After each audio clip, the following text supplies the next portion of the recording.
ये है a large steel wheel is to be fitted on a shaft of the same material. ठीक है, एक व्हील को एक shaft पे फिट करना है सेम मटेरियल के. At 27 degree centigrade, the outer diameter of the shaft is 8.7 centimeter, and the diameter of central hole in the wheel is 8.69 centimeter. The shaft is cooled using dry ice. At what temperature of the shaft does the wheel slip on the shaft? Assume coefficient of linear expansion of the steel to be constant over the required temperature range. Alpha steel दिया हुआ है 1.20 into 10⁻⁻⁵. तो देखिए T1 जो diameter of शेफ्ट है, diameter of शेफ्ट वो कितना दिया हुआ है, इज 8.7 सेंटीमीटर. तो इसको हमने D1 सपोज कर लिया. और जो टेम्परेचर है वो कहता है कि भाई 8.7 सेंटीमीटर है, लेकिन जब ये 8.69 सेंटीमीटर पे होगा तब ये स्लिप करेगा, है ना. तो ये 8.69 सेंटीमीटर पे कब हुआ, जब उसको कूल किया गया. तो कूल करने पे मान लो जो टेम्परेचर T1 है वो घट के T2 हो गया. तो T1 तो 27 डिग्री सेंटीग्रेड है और T2 हमें पता नहीं है कि T2 कितना है. वो T2 टेम्परेचर ही पूछा है कि T2 टेम्परेचर कितना होगा, तो T2 की वैल्यू हमें निकाली. तो हमने ये सपोज किया कि एट T2 जो डायमीटर है वो चेंज होके कितना हो गया, 8.69 सेंटीमीटर हो गया. ठीक है, तो इसमें पूछा है कि भाई इसकी वैल्यू कितनी होगी, T2 की वैल्यू कितनी होगी. तो ये डायमीटर का चेंज निकाल लेते हैं. तो चेंज इन डायमीटर कितना होगा, delta D is equal to D2 minus D1. अब देखो जैसे लेंथ में चेंज होगा उसी तरह से डायमीटर में भी चेंज होगा. डायमीटर भी एक लेंथ ही है, तो डायमीटर में इनिशियल डायमीटर आ जाएगा D1, फिर into alpha into temperature change यानी कि T2 माइनस T1. तो देखो ये जैसे डायमीटर है, अब इसकी अगर लेंथ चेंज होगी तो जिस रेशियो में लेंथ चेंज होगा, मान लो ये 2 पाई आर है इसकी लेंथ, अगर वो चेंज होगी तो उसी रेशियो में डायमीटर भी चेंज होगा. जैसे 2 पाई आर है इनिशियल डायमीटर और 2 पाई आर डैश हो गया फाइनल डायमीटर. तो ये आर डैश से आर कैसे आया, अल्फा की वजह से. तो D1 से D2 भी अल्फा की वजह से आएगा, है ना. तो ये डायमीटर जो है एरिया नहीं है, लेंथ है, इसलिए इसमें हम अल्फा यूज करेंगे. ठीक है, तो ये delta D is equal to relation आ गया. अब इसमें डेल्टा D की वैल्यू डाल दो. डेल्टा D हो जाएगा 8.69 माइनस 8.70. ये D2 माइनस D1 हो गया. D1 की वैल्यू हो जाएगी 8.70. अल्फा की वैल्यू डालिए, अल्फा हो जाएगा स्टील का 1.2 इंटू 10⁻⁵. और T2 माइनस T1 हो जाएगा T2 माइनस 27. ठीक है, तो इसको सॉल्व करके T2 की वैल्यू आ जाएगी. ठीक है, तो T2 कितना हो जाएगा, इसको कैलकुलेट करिए. तो ये माइनस 0.01 इज इक्वल टू, इसको डिवाइड कर दीजिए. तो minus 0.01 divide by 8.7 into 1.2 into 10⁻⁵ is equal to T2 minus 27. ठीक है, तो इससे हम T2 की वैल्यू कैलकुलेट कर लेंगे. तो T2 की वैल्यू हो जाएगी 27 minus 0.01 divided by 8.70 into 1.20 into 10⁻⁵. तो 27 माइनस, इसको सॉल्व करेंगे, ये 10⁻⁵ ऊपर जाके 10⁵ हो जाएगा, ये 10⁻⁻2. तो 10⁻³ बचेगा और ये 12 से इसको मल्टीप्लाई करिए तो 12 7 जा 84, 8 12 8 जा 96 एंड 8 104. और डेसिमल एक प्लेस ये और दो प्लेस, एक प्लेस ये, तो दो प्लेस आ जाएगा. तो 10.44. ठीक है, हमने 12 को इससे 8.7 से मल्टीप्लाई कर दिया. ये आ गया और डेसिमल एक प्लेस के बाद आ गया, तो ये 1010 ऑलमोस्ट 100 से थोड़ा सा कम होगा, क्योंकि 10 से डिवाइड करते तो 100 आता है, ये उससे थोड़ा कम आ जाएगा। इसको डिवाइड करेंगे तो ये 27 माइनस 95.8 आ जाएगा, तो हो जाएगा माइनस 68.8 डिग्री सेंटीग्रेड, तो ये माइनस 69 डिग्री सेंटीग्रेड आ जाएगा। तो जब इतना कूल करेंगे तब ये 8.69 हो पाएगा, और तब वो शेफ्ट के ऊपर जो व्हील है वो चढ़ पाएगा, मतलब उसमें फिर वो स्लिप हो जाएगा। ठीक है, तो जिस तरह से हम टेम्परेचर को इंक्रीज करके डायमीटर या लेंथ इंक्रीज कर सकते हैं, उसी तरह से टेम्परेचर को डिक्रीज करके उसको कम भी कर सकते हैं।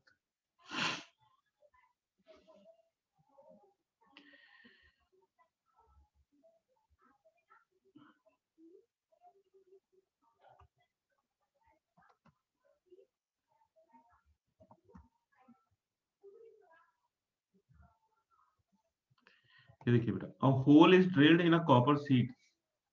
The diameter of the hole is 4.24 centimeter at 27 degree centigrade. What is the change in the diameter of the hole when the sheet is heated to? अब की बार ये जो डायमीटर ये इंक्रीज हो जाएगा, और कोएफिशिएंट ऑफ लीनियर एक्सपेंशन दिया हुआ है। ठीक है, तो कोएफिशिएंट ऑफ लीनियर एक्सपेंशन दिया हुआ है, तो इससे हमें डायमीटर के चेंज इन डायमीटर निकालना है, यानी कि डेल्टा डी निकालना है।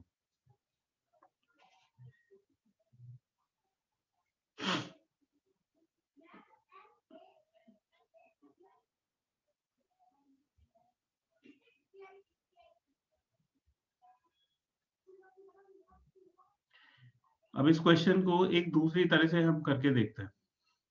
पहले तो हमने सीधा डायमीटर में निकाला था, अब की बार एरिया से इसको ट्राई करते हैं।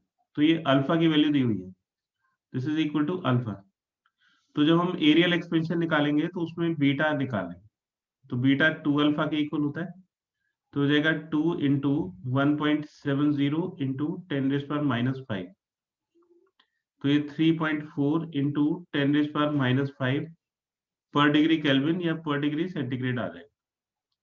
ठीक है, तो अब हम ये जैसे डायमीटर दिया हुआ है होल का, तो जैसे जैसे डायमीटर बढ़ेगा वैसे वैसे एरिया भी बढ़ेगा, तो एरिया से हम इसको कैलकुलेट कर सकते हैं। तो पहले 27 डिग्री सेंटीग्रेड पे एरिया निकालो, तो एट 27 डिग्री सेंटीग्रेड तो एरिया की वैल्यू हो जाएगी, उसको हमने एरिया को A1 लिख दिया, तो हो जाएगा पाई आर स्क्वायर, आर को हम D1/2 लिख सकते हैं, तो D1/2 का स्क्वायर, तो हो जाएगा पाई इंटू D1²/4। अब इन सब की वैल्यूज हमें पता है। ठीक है, तो ये पाई/4 और D1 की वैल्यू है, D1 कितना है 4.24 सेंटीमीटर, तो ये 4.24 सेंटीमीटर स्क्वायर हो जाएगा। बाद में देखेंगे अगर इसको मीटर में चेंज करने की जरूरत पड़ेगी तो इसको मीटर में चेंज कर देंगे। और A2 कितना हो जाएगा, इसी तरह से A2 हो जाएगा, D2 तो हमें पता नहीं है, वही कैलकुलेट करना है D2 कितना होगा, तो पाई इंटू D2/2 का होल स्क्वायर हो जाएगा, तो पाई इंटू D2²/4, ये A2 हो। अब increase in area delta A किसके इक्वल हो जाएगा, A1 इंटू, जैसे 1 प्लस अल्फा डेल्टा टी होता है वैसे ये 1 plus beta into delta T हो जाएगा। अब इन सब की वैल्यू डाल दीजिए, तो डेल्टा ए तो A2 माइनस A1 हो जाएगा, तो पाई इंटू D2²/4 माइनस पाई/4 इंटू 4.24, ये सब कुछ सेंटीमीटर स्क्वायर में चल रहा है। A1 की वैल्यू कितनी है, ये पाई/4 इंटू 4.24, और फिर ये 1 प्लस बीटा, बीटा हो गया 3.4 इंटू 10⁻⁻5 इंटू डेल्टा टी, तो डेल्टा टी कैसे आएगा, T2 में से T1 को माइनस कर दीजिए, तो 227 degree centigrade minus 27 degree centigrade. अब देखो ये जो पाई/4 है, ये पाई/4 कैंसिल हो गया, ये पाई/4 कॉमन हो गया दोनों तरफ से, तो ये कैंसिल हो जाएगा। ठीक है, तो d2 स्क्वायर की वैल्यू क्या हो जाएगी, d2 square is equal to 4.24, d1 का स्क्वायर भी हो गया, तो ये 4.24 का स्क्वायर इधर चला जाएगा प्लस 4.24 का स्क्वायर, इसको 1 से मल्टीप्लाई करेंगे तो ये 4.24 का स्क्वायर आ जाएगा, प्लस या इसको 4.24 स्क्वायर कॉमन ले लेंगे तो 4.24 स्क्वायर ये इधर चला जाएगा तो 1 इसमें से कॉमन आ जाएगा और ये हो जाएगा 1 प्लस 3.4 इंटू 10⁻⁻5 इंटू 200।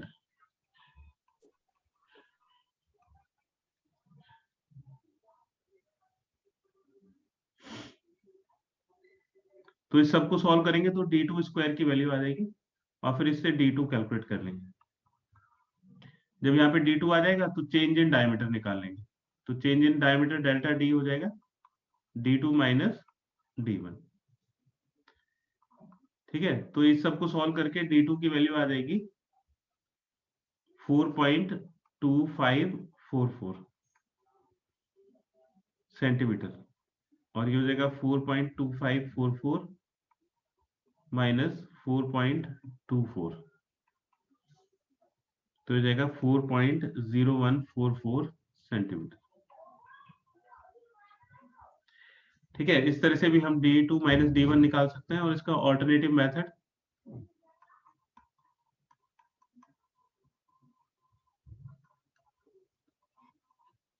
जो डेल्टा d है वो हो जाएगा d1 into 1 plus alpha delta t। हम डायरेक्टली इसको भी यूज कर सकते हैं, तो चेंज इन डायमीटर हम डायरेक्टली ऐसे भी कैलकुलेट कर सकते हैं और इस तरह से भी, तो उसमें थोड़ा सा ही फर्क आता है। ठीक है, तो इसमें ये इसलिए बताया कि भाई अल्फा से बीटा का क्या रिलेशन होता है, ये भी इसमें आ जाएगा और आप चाहो तो इसको लीनियर एक्सपेंशन से भी कर सकते हो और चाहो तो इसको एरियल एक्सपेंशन से भी कर सकते हो।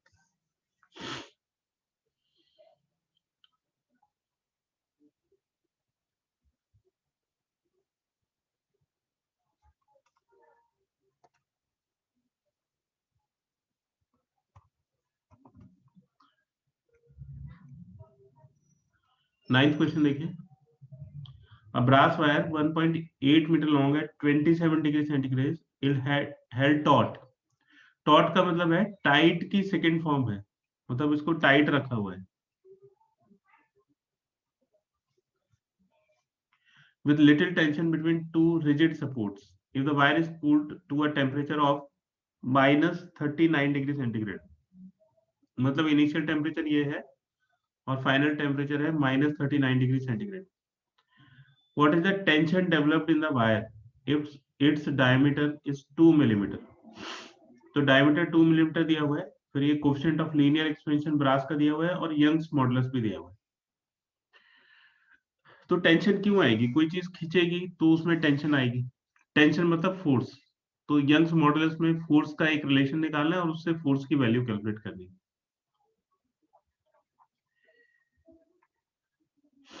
तो देखिए इसमें एक तो लेंथ दिया हुआ है, length is equal to 1.8 metre, delta T हम निकाल सकते हैं T2 माइनस T1 से, तो T2 हो गया -39 माइनस 27, तो ये -66 डिग्री सेंटीग्रेड हो जाएगा, ये डेल्टा टी हो गया।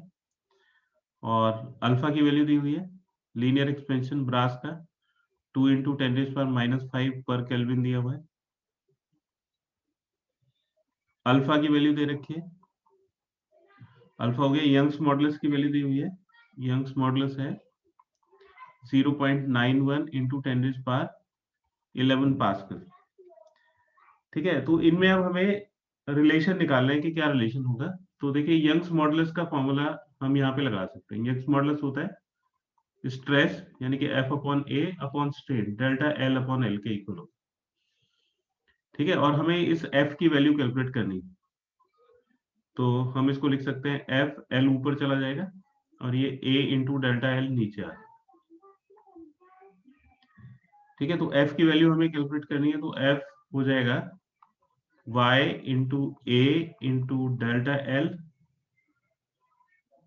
y into A into delta L divide by L, और इसमें डेल्टा एल की वैल्यू डालेंगे तो डेल्टा एल आ जाएगा alpha into L into delta T. ये डेल्टा एल की वैल्यू हो गई। डेल्टा एल का formula alpha into initial length into delta T के equal whole divide by L. ये एल से एल कैंसिल हो जाएगा तो हो जाएगा y into A into alpha into delta T. अब देखिए इसमें क्या नहीं दिया हुआ है, y दिया हुआ है, y की वैल्यू यहाँ पे डालिए। ए एरिया नहीं है तो एरिया के लिए डायमीटर दिया हुआ है, हम इस डायमीटर से एरिया निकाल सकते हैं। ठीक है, तो एरिया की कैलकुलेशन करिए। एरिया हो जाएगा पाई आर स्क्वायर यानी कि डी बाई 2 का स्क्वायर। तो पाई की वैल्यू 22/7 इंटू डायमीटर 2 मिलीमीटर है तो इसको स्टैंडर्ड फॉर्म में लिखेंगे तो 2 इंटू 10⁻³ मीटर, फिर उसका स्क्वायर और नीचे 2 का स्क्वायर 4, ये मीटर स्क्वायर आ गया। ठीक है, तो मीटर में इसलिए किया क्योंकि सब कुछ मीटर में दिया हुआ है। ठीक है, तो ये 2 का स्क्वायर 4 इससे कैंसिल हो जाएगा तो 22/7 इंटू 4 इंटू 10⁻⁻6 डिवाइड बाई 4, ये 4 से 4 कैंसिल हो गया तो 22/7 इंटू 10⁻⁻6 मीटर स्क्वायर हो गया।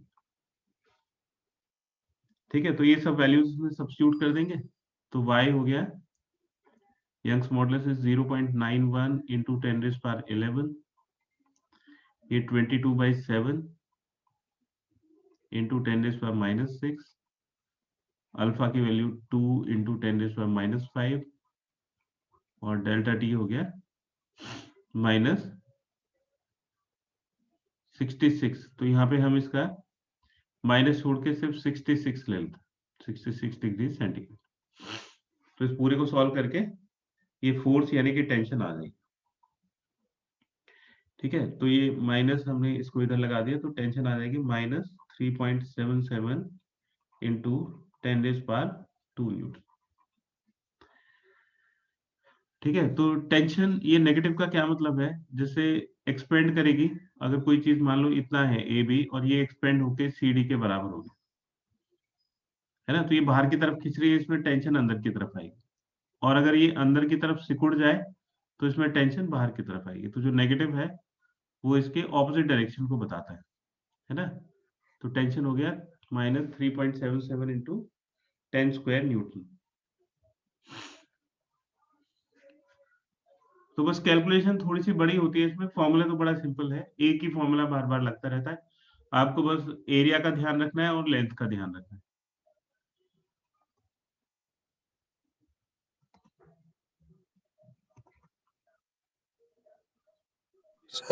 सर हो गया। ठीक है, 10 देखिए। A brass rod of length 50 centimeter and diameter 3 millimeter is joined to a steel rod of the same length and diameter. What is the change in length of the combined rod at 250 degrees centigrade? If the original lengths are at 40 degrees centigrade, is there a thermal stress developed at the junction? The ends of the rods are free to expand. Coefficient of linear expansion दिया हुआ है brass का और steel का, दोनों का दिया हुआ है।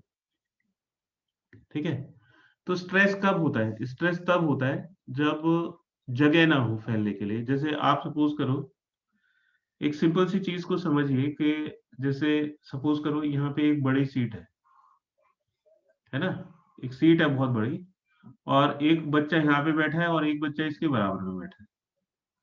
ठीक है, अगर ये सपोज करो इसके नजदीक आना चाह रहा है, ये इसके नजदीक और जगह नहीं बच रही है, तो यहाँ पे तो ये दोनों एक दूसरे को क्या करेंगे, इस तरफ अपनी तरफ एक दूसरे में घुस नहीं सकते हैं, अभी कितनी भी कोशिश कर लें क्योंकि इधर जगह बची हुई है।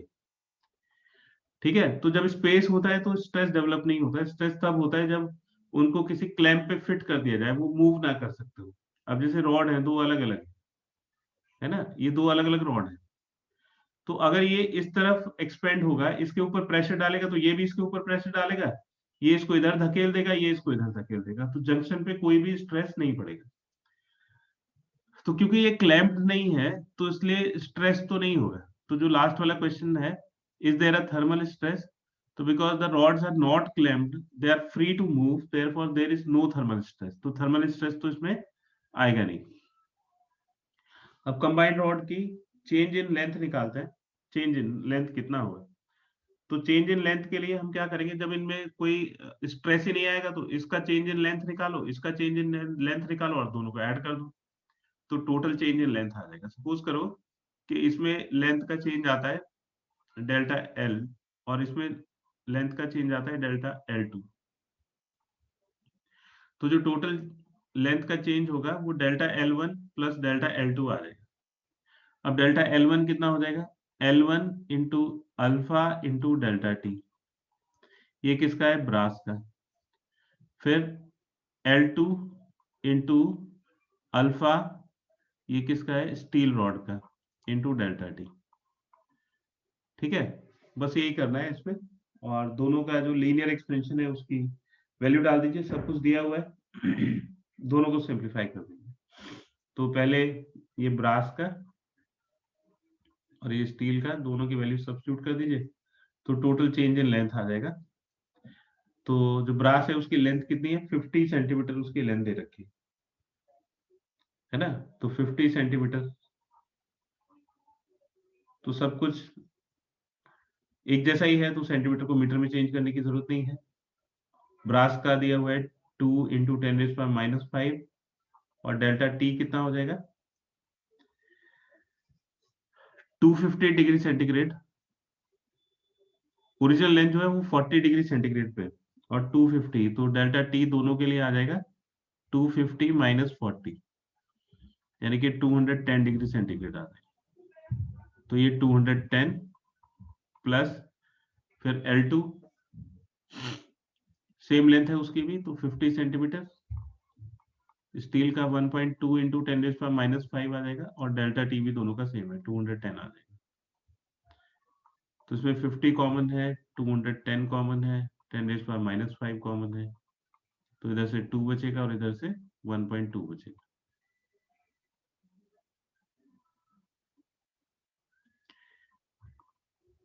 ठीक है, तो ये 50 इंटू 210 इंटू 10⁻⁵ और ये 2 प्लस 1.2 ये हो जाएगा इंटू 3.2, तो सब कुछ सेंटीमीटर में है, इसलिए जो लेंथ है वो भी सेंटीमीटर में आएगी। तो इस सबको सॉल्व करके वैल्यू आ जाएगी इसकी, है ना। तो इसकी जो टोटल लेंथ है वो आ जाएगी 0.126 centimetre, that is almost 30 centimetre. और इसके दूसरे पार्ट का answer, since the rod is not clamped,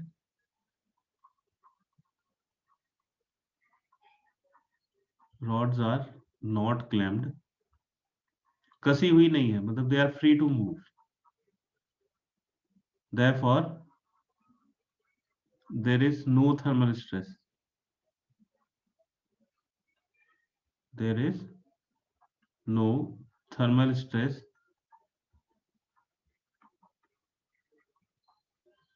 at the junction.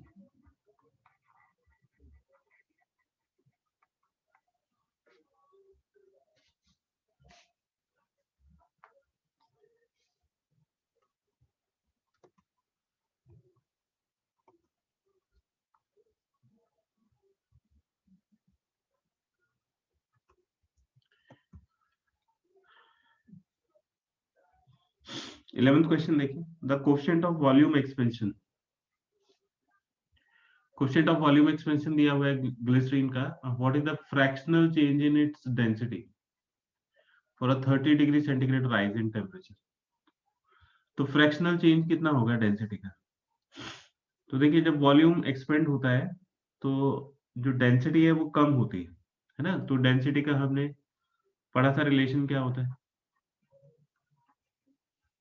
तो change in density is equal to initial density into 1 minus gamma delta T, है ना। 30 डिग्री सेंटीग्रेड राइज मतलब जो increase है वो 30 डिग्री सेंटीग्रेड है, यानी कि डेल्टा टी 30 दिया हुआ है, चाहे तो उसको डिग्री सेंटीग्रेड में लिखो या केल्विन में लिखो, ये बराबर ही आएगा, है ना।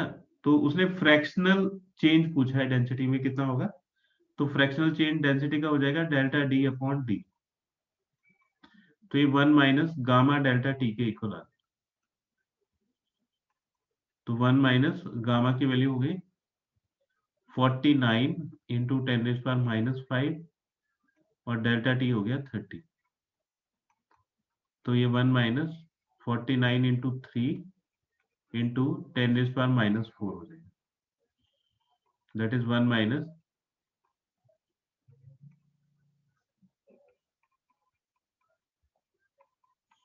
10⁻⁻4 मतलब 0.0147 हो, तो हो जाएगा 0.9853। ठीक है, तो जो फ्रैक्शनल चेंज इन डेंसिटी होगा वो इतना आ जाएगा, delta D upon D is equal to 1 minus 0.147।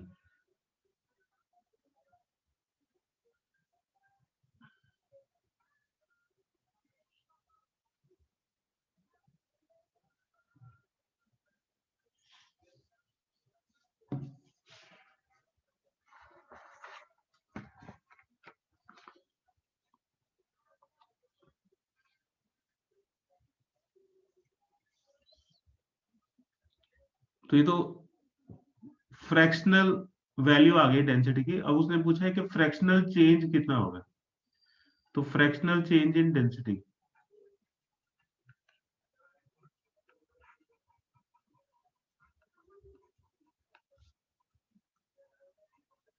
तो फ्रैक्शनल चेंज इन डेंसिटी हो जाएगा डी डैश, चेंज निकालेंगे पहले, तो जो डेंसिटी है वो कम हो जाएगी, इसलिए डी माइनस डी डैश, और ओरिजिनल से इसको डिवाइड कर देंगे अपॉन डी, तो ये 1 minus D dash upon D के इक्वल होगा।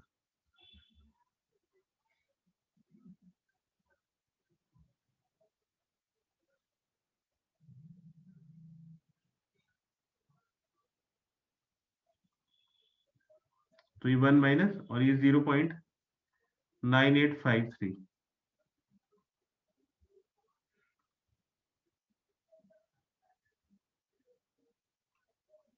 ये तो डेल्टा डी ही कैलकुलेट हो गया, तो delta D upon D calculate करना था।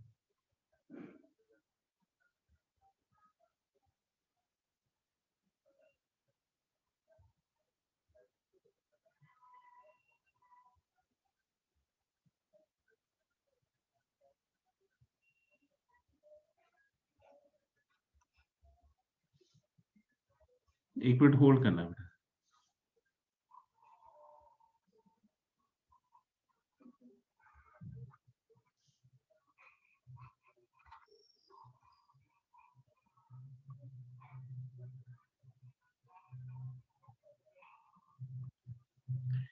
ये जो फॉर्मूला होता है डी, ये 1 minus gamma delta T minus करने के बाद आता है, डी माइनस चेंज तो सिर्फ D into gamma delta T है। ये एक्चुअली होता है,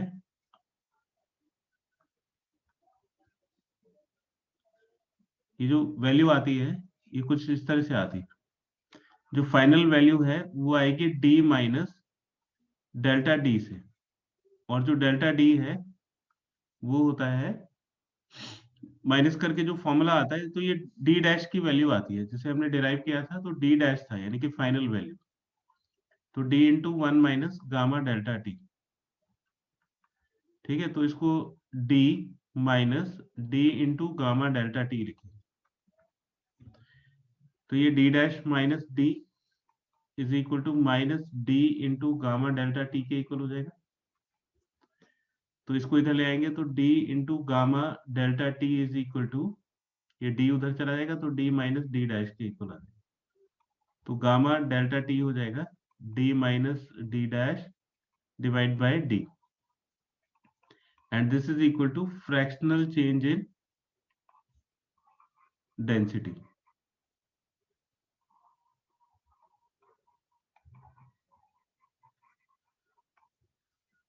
ठीक है, तो चेंज होने के बाद जो डेंसिटी आती है वो डी डैश आती है।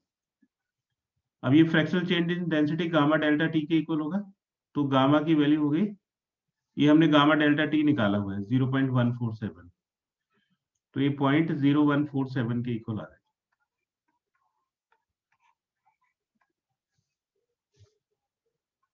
ठीक है, गामा डेल्टा टी को हम यहाँ पे कैलकुलेट कर लेंगे इसी तरह से, gamma delta T is equal to 49 into 10 raised to minus 5 into 30, and this is equal to 0.147.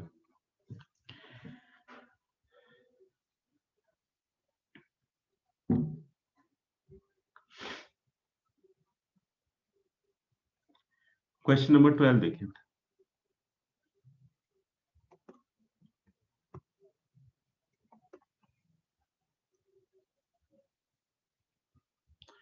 Question number 12 है, 10 किलोवाट मतलब पावर दी हुई है, power is equal to 10 kilowatt. 10 kilowatt का मतलब हो गया 10 into 10 raised to 3 watt, that is 10 raised to 4 watt. Drilling machine is used to drill a bore in a small aluminum block of mass दिया हुआ है 8 kg. How much is the rise in temperature of the block in 2.5 minutes?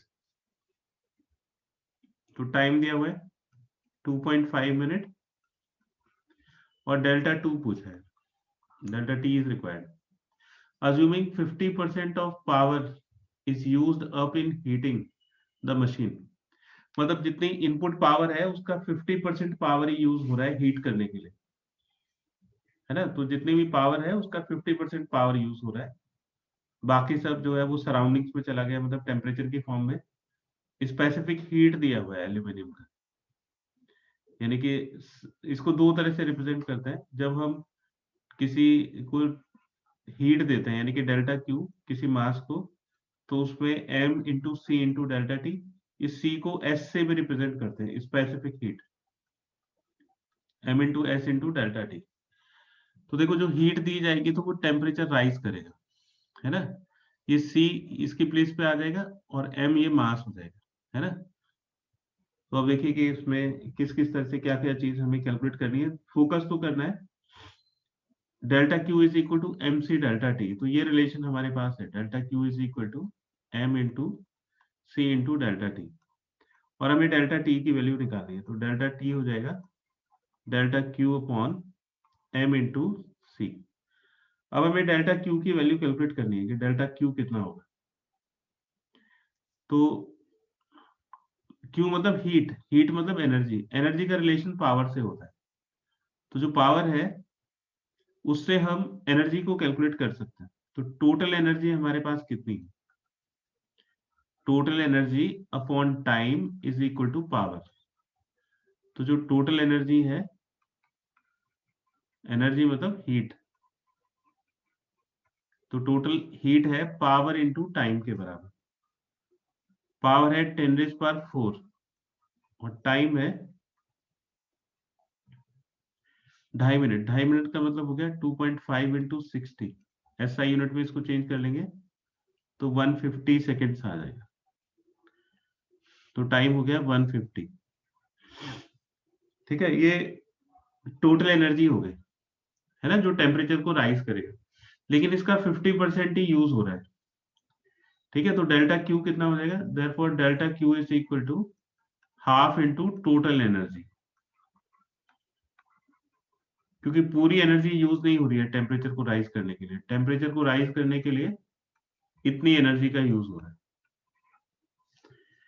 ठीक है, तो delta T हो जाएगा, delta Q की value डालिए, half into 10⁻⁴ into 150 divide by mass, mass कितना हो गया 8 kg, और सी की वैल्यू दे रखी है 0.91। ठीक है, तो ये हो जाएगा 2 से इसको कैंसिल करो 75 इंटू 10⁻⁴ डिवाइड बाई 8 इंटू 0.91। ठीक है, इसको कैलकुलेट करोगे तो डेल्टा टी की वैल्यू आ जाएगी, ये अप्रोक्सीमेटली 103 डिग्री सेंटीग्रेड के इक्वल आएगा। कैलकुलेशन आसानी से हो जाएगी, ये 3 से कैंसिल हो जाएंगे और ये 8 से 1000 कैंसिल हो जाएगा, तो 103 डिग्री सेंटीग्रेड के अप्रोक्सीमेट इसका आंसर आ जाएगा, यानी कि इतना टेम्परेचर इंक्रीज करने की जरूरत पड़ेगी।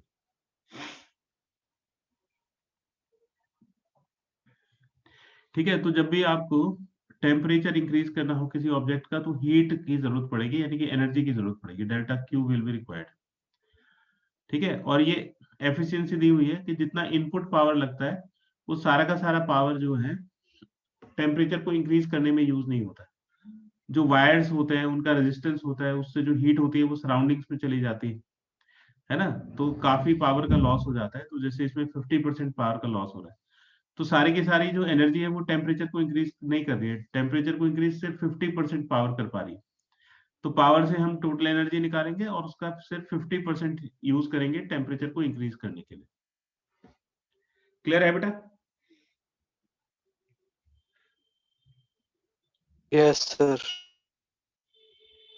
Yes sir. नेक्स्ट क्वेश्चन देखिए बेटा।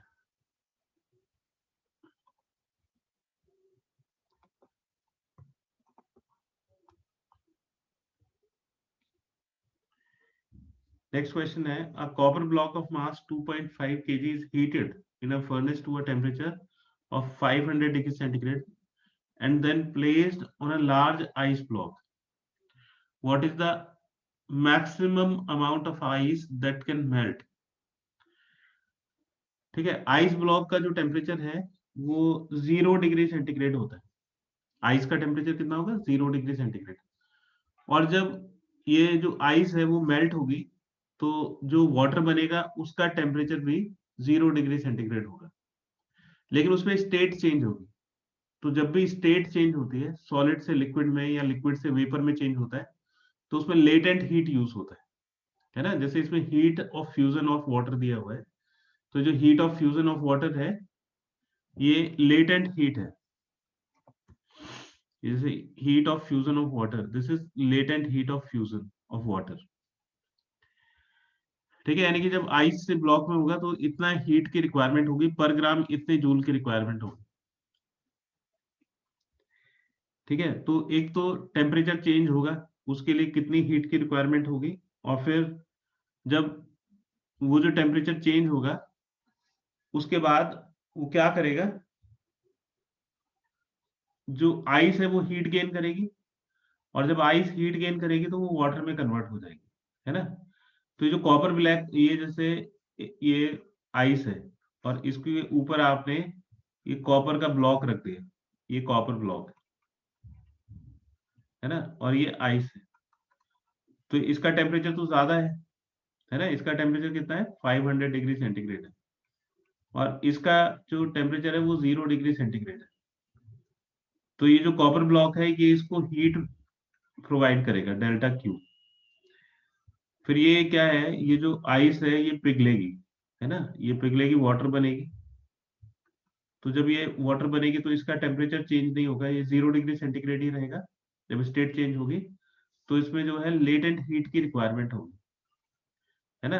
इसमें डेल्टा एल की रिक्वायरमेंट होगी या एल की रिक्वायरमेंट होगी, latent heat of fusion, L.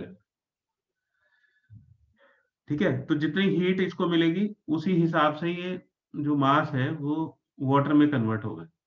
तो कॉपर ब्लॉक आइस को हीट प्रोवाइड कर रहा है, डेल्टा क्यू, और फिर वो पिघलेगा, 0 डिग्री सेंटीग्रेड वाटर बनाएगा, तो उसमें लेटेंट हीट ऑफ फ्यूजन की जरूरत पड़ेगी। तो इक्वेशन क्या बन रही है, ये कितनी हीट इसको दे रहा है, तो जो डेल्टा क्यू है वो हो जाएगा m into C into delta T के बराबर। और फिर ये इसका कितना मास है, जिसको सपोज करिए कि ये जो वाटर है इसका मास m डैश है, तो इसमें लेटेंट हीट ऑफ फ्यूजन का यूज होगा। ठीक है, तो ये तो इस पूरे आइस को देगा और ये उसमें से कुछ कन्वर्ट हो जाएगा, तो वो m dash into L F के बराबर होगा।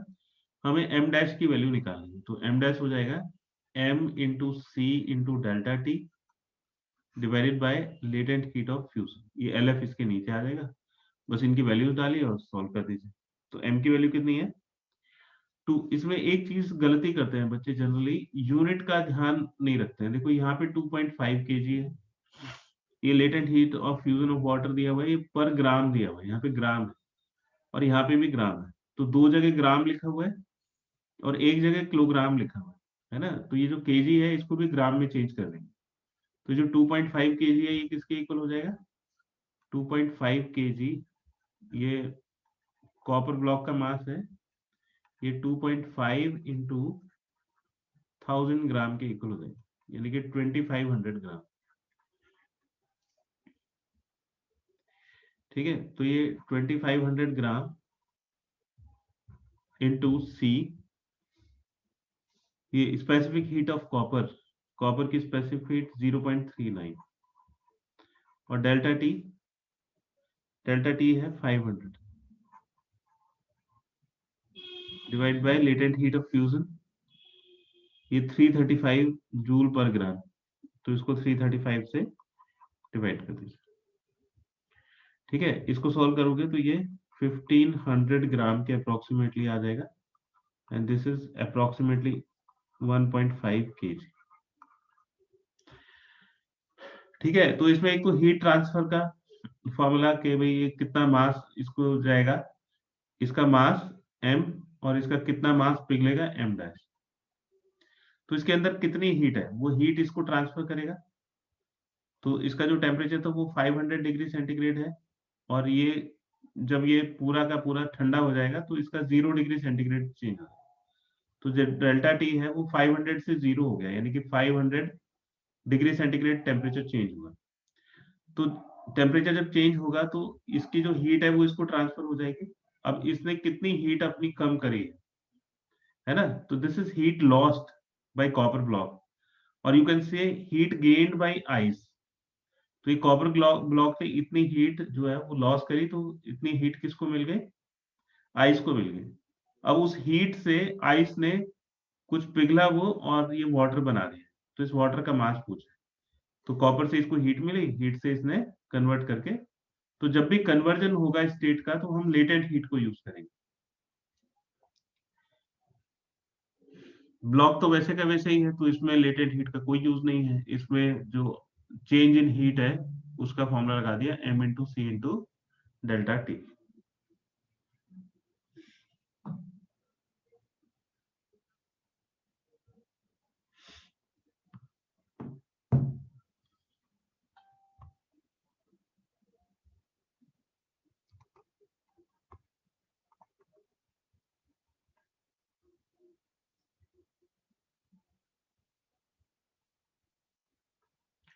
तो इतने क्वेश्चंस बेटा आप कर लीजिएगा।